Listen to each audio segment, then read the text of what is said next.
யோவான் நற்செய்தியிலே இயேசு ஆண்டவர் கானாவூர் திருமணத்திலே தண்ணீரை திராட்சை ரசமாக மாற்றியதை முதல் புதுமையாக சொல்லப்பட்டுள்ளது. ஆனால் மார்க்கு நற்செய்தியிலே இயேசு ஆண்டவர் ஒரு மனிதனிடம் இருந்த தீய ஆவியை விரட்டி அவனை குணப்படுத்துவது முதலாவதாக சொல்லப்பட்டுள்ளது.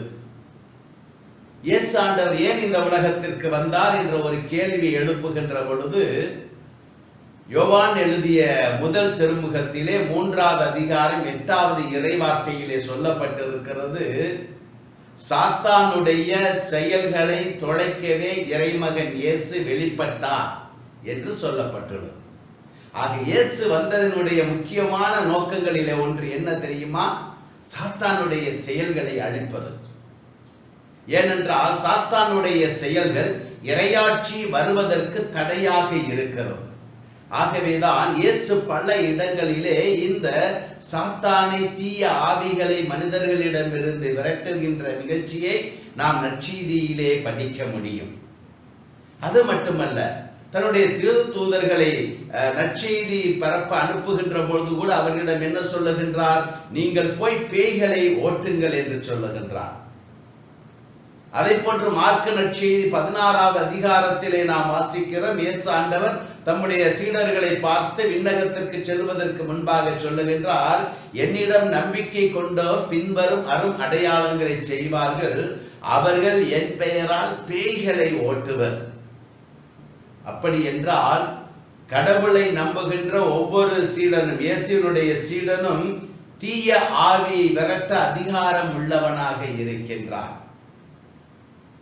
இன்றைய நற்செய்தியிலே இயேசு ஆண்டவர் ஜெபக்கூடத்திற்கு சென்று போதிக்கின்ற வேளையிலே அங்கே இருந்த தீய ஆவி அவரை கண்டுகொள்ளுகின்றது. நாசரேத்து இயேசுவே, உமக்கு இங்கு என்ன வேலை? எங்களை தொலைக்கவா இங்கு வந்தீர்? நீர் யாரென எனக்கு தெரியும், நீர் கடவுளுக்கு அர்ப்பணமானவர் என்று இயேசுவினுடைய வரலாற்றையே சொல்லுகின்றது. தீய ஆவிகள் அறிந்திருக்கின்றன. ஒருவேளை நம்முடைய உள்ளத்திலே ஒரு கேள்வி எழலாம், தீய ஆவிகள் எல்லாம் இன்றைய நவீன உலகத்திலே இருப்பதை நம்ப முடியுமா?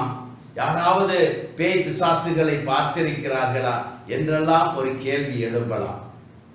ஆனால் வேதம் நமக்கு கற்பிக்கின்ற உண்மை, தீய ஆவி உண்டு, தீய ஆவியின் செயல்கள் உண்டு.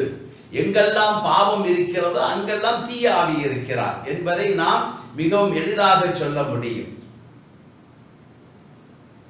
யோபு ஆகமத்திலே 1:6 சொல்லப்பட்டிருக்கிறது, யோபுவை சோதிப்பதற்கு முன்பாக சாத்தான் ஆண்டவருக்கு முன்னாலே போய் வானக தூதர்களோடு நின்றான் என்று சொல்லப்பட்டிருக்கிறது.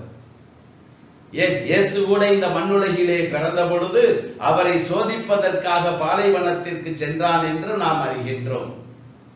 அது மட்டுமல்ல, இயேசு பலரிடம் இருந்த தீய ஆவிகளை விரட்டி அவர்களை குணப்படுத்துகின்றார். அதை போன்று முதல் நூலிலே, தொடக்க நூலிலே 3வது அதிகாரம் 1 சொல்லப்பட்டிருக்கிறது, ஆண்டவருடைய படைப்புகளிலே பாம்பு மிகவும் துர்ப்பாக்கியமானதாக இருந்தது. யார் இந்த பாம்பு? ஏவாளை ஏமாற்றியது யார் என்ற கேள்வி எழுப்புகின்ற பொழுது யோவான் தான் எழுதிய திருவெளிப்பாடு 12:9 சொல்லப்பட்டிருக்கிறது, சாத்தான் என்றும் பிசாசு என்றும் அழைக்கப்படுகின்ற இந்த தீய ஆவிதான் ஆதியிலே தோன்றிய பாம்பாகும் என்று சொல்லப்பட்டிருக்கிறது. ஆக இந்த உலகத்திலே தீய ஆவி உண்டு, அவனுடைய செயல்கள் உண்டு என்று வேதாகமம் நமக்கு வெளிப்படுத்துகின்றதை நாம் அறிய முடியும். அன்பானவர்களே, இன்றைய நாள்களிலும் கூட இந்த தீய ஆவியானது பல வடிவங்களிலே மனிதனை கட்டி வைத்திருப்பதை நாம் காண முடியும். ஒரு சிலரை குடிவெறியினால் கட்டி வைத்திருக்கிறது, இன்னும் சிலரை விபச்சாரத்தால் கட்டி வைத்திருக்கிறது, இன்னும் சிலரை பொய்யினால் கட்டி வைத்திருக்கிறது.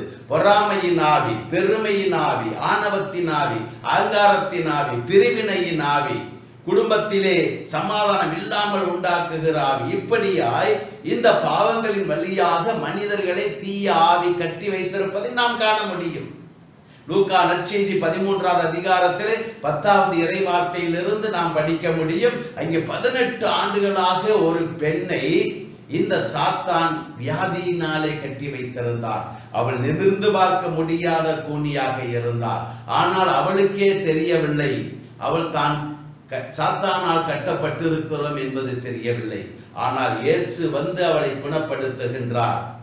18 ஆண்டுகளாக ஆபிரகாமின் மகளாகிய இவளை சாத்தான் கட்டி வைத்திருக்கிறான் என்று சொல்லி அவளை குணப்படுத்துவதை நாம் வாசிக்க முடியும். அன்பானவர்களே, இந்த நாளிலும் கூட அதே இயேசு நம்மையும் நம்முடைய பிள்ளைகளையும் நம்முடைய குடும்பத்தையும் இந்த தீய ஆவியின் கட்டுகளில் இருந்து விடுதலை கொடுப்பதற்காக வந்திருக்கின்றார். சிறப்பாக இந்த நாட்களிலே ஜெபிப்போம். தொற்று நோய் பரவி கொண்டிருக்கின்ற இந்த நேரத்திலே பயத்தினாலே நம் பிள்ளைகள் கட்டப்படுகிறார்கள், வியாதியினால் கட்டப்படுகின்றார்கள், துன்பங்களினால் கட்டப்பட்டிருக்கின்றோம், பலவிதமான பிரச்சனையினாலே இந்த தீய ஆவி கட்டி வைக்கிறான். இவற்றில் இருந்து நாம் விடுதலை பெறும்படியாக நாம் ஜெபிப்போம். யாகப்பர் தான் எழுதிய நிருபத்திலே 4:7 சொல்லுகின்றார், அழகை எதிர்த்து நில்லுங்கள், அவன் உங்களை விட்டு ஓடி விடுவான் என்கிறார். புனித பேதுரு தான் எழுதிய முதல் திருமுகத்திலே 5வது அதிகாரம் 8வது இறைவார்த்தையிலே சொல்லுகின்றார், அறிவு தெளிவோடு இருங்கள், ஏனென்றால் யாரை விழுங்கலாம் என கர்ச்சிக்கிற சிங்கம் போல சாத்தான் சுற்றித் திரிகிறான் என்று சொல்லுகின்றார். ஆக இந்த நாட்கள் பொல்லாத நாட்களாக இருக்கிறது. தொற்று நோய் பரவி கொண்டிருக்கின்ற நேரம். இந்த நாட்களிலும் கூட தீய ஆவி நம்மை நெருங்காதவாடு தேவனுடைய பிரசன்னம், ஆவியானுடைய பிரசன்னம் நம்மிடத்திலே இருக்கும்படியாக நாம் கண்களை மூடி ஜெபிப்போம். எங்கள் அன்பான இயேசு ஆண்டவரே, இந்த நாளுக்காய் நன்றி செலுத்துகிறோம். இதுவரை எங்களை பாதுகாத்து வழிநடத்தி கொண்டு வந்தவரே, உமக்கு கோடான கோடி நன்றி. சிறப்பாக இந்த கொரோனா தொற்று நோய் பரவி கொண்டிருக்கின்ற இந்த நாட்களிலே எங்களையும் எங்கள் குடும்பங்களையும் எங்கள் பிள்ளைகளையும் நீர் உம்முடைய தூதர்களை அனுப்பி பாதுகாத்து கொண்டு வருவதற்காக நன்றி. யா, உம்முடைய குணமளிக்கும் வல்லமை எங்களிடம் வரும்படியாக ஜெபிக்கிறோம், எங்களை பாதுகாக்கும்படியாக ஜெபிக்கிறோம். உம்மிடத்தில் இருக்கின்ற அந்த குணமளிக்கும் வல்லமை எங்களிடத்தில் இருக்கின்ற எல்லா தீமைகளிலிருந்தும் வியாதிகளிலிருந்தும் சாத்தானுடைய கட்டுகளிலிருந்தும் எங்களுக்கு விடுதலை தரட்டும். ஆண்டவரே, உம்முடைய ஆணி பாய்ந்த கரங்களை வைத்து எங்களை குணப்படுத்துவீராக. சிறப்பாக தகப்பனே, இந்த நாட்களிலே தீய ஆவியினுடைய கட்டிலிருந்து விடுதலையை தாரும். குடி வெறியின் ஆவியில் இருந்தும், விபச்சாரத்தின் ஆவியிலிருந்தும், பொய்யின் ஆவியிலிருந்தும், பெருமையின் ஆவியிலிருந்தும், அகந்தையின் ஆவியிலிருந்தும், ஆணவத்தின் ஆவியிலிருந்தும் எங்களுக்கு விடுதலையை தாரும். இந்த தீய ஆவியின் கட்டுகளில் இருந்து இயேசுவின் நாமத்தினாலே நாங்கள் விடுதலை பெறுவோமாக. உம்முடைய பரிசுத்த இரத்தத்தினாலே எங்களையும் எங்கள் பிள்ளைகளையும் எங்கள் குடும்பங்களையும் முத்திரையிடும். தீயவன் எங்களை அணுகாதபடி காத்துக்கொள்ளும். நாங்கள் தொடுகின்ற காரியங்கள் அனைத்தையும் தொடங்க செய்வீராக. அன்று ஜெபக்கூடத்திலே இருந்த அந்த தீய ஆவி பிடித்த மனிதனிடம் இருந்த அந்த தீய ஆவியை விரட்டி அவனை குணமாக்கியதைப் போல இதோ எங்களையும் எங்கள் பிள்ளைகளையும் எங்கள் குடும்பத்தையும் கட்டி வைத்திருக்கின்ற அனைத்து தீய ஆவிகளும் வெளியேறும்படியாக இயேசுவின் நாமத்தினாலே கட்டளை கொடுக்கிறோம்.